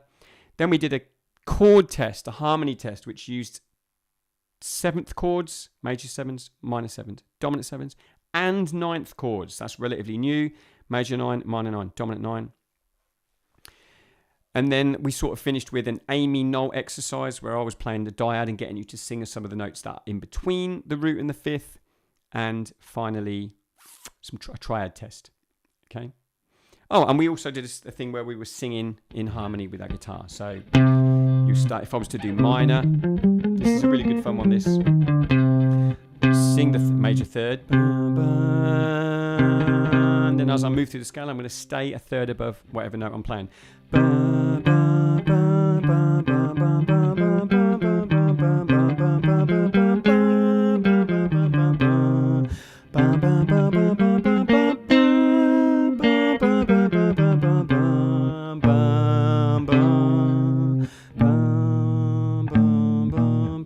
Etc. You get the idea. Right. Let's go back to camera. We're at 987. We're not going to get to 1,000. That's fine. So I hope if you've enjoyed this, thank you. If you've left a comment, okay. We've had a couple of new people tonight. Thanks to Yeb. Thanks to Aman, who always drops in now and says hello. I love that, mate. Thanks to Michael, who dropped in for the first time. That's 2 countries I've managed to add to the map. And then a quick note about Patreon. If you're still here, our Patreon has been $2 a month for a long time. Okay. Yeah, thanks, Anna. That was a really good lesson. Brilliant. Mate, I'm really pleased. Thursday night, I'll be doing the modes. And it will be week 1 is in C shape. So there will be some reference to the cage system, actually. All the modes will be here. So that's C major, E major. I'll be turning that to Lydian.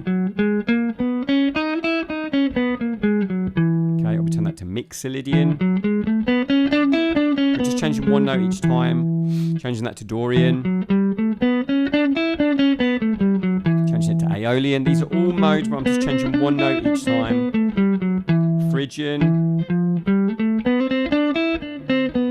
And finally, Locrian.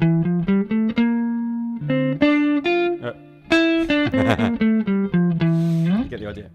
Mate, yeah, but I really appreciate the company, mate. I appreciate the comments.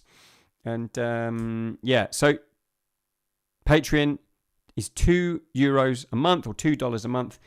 That goes up tomorrow at some point when I get around to doing it. And it's going to go up to a new 3-tiered system. So there'll be 3 different levels depending upon your investment. The cheapest one will be £5 a month. Okay, you get access to our full library for that. There's nearly 200 lessons on there. The next one gives you full access to the library, plus all the video lessons, plus a monthly hangout where you get to hang out with all the other members. And finally, the VIP, if you like, the highest rate will be $50 or £37 a month. And for that, you get access to all of that. So the tab library, the video library, the monthly hang, and you get a private one-to-one lesson with me per month. Okay. So there'll only be so many spaces per month for the VIP. But so if you want to join for €2 or $2 a month, you need to do it tonight or tomorrow, because at some point tomorrow, I will be closing that $2 package off to the people who are already members. And from that point onwards, it will be £5 minimum. £5.50, I think it is. Right. Thank you to everybody. It's now 9 o'clock. Oh, we're at 9:92. I can't believe how close we are. I think what I need to do is take a photo of me. No. It's going to be there. Look. You guys are not going to. So if I do, looking at the camera, 9:93. I can't believe how close we are. I'm taking a screenshot. Let's see what it looks like.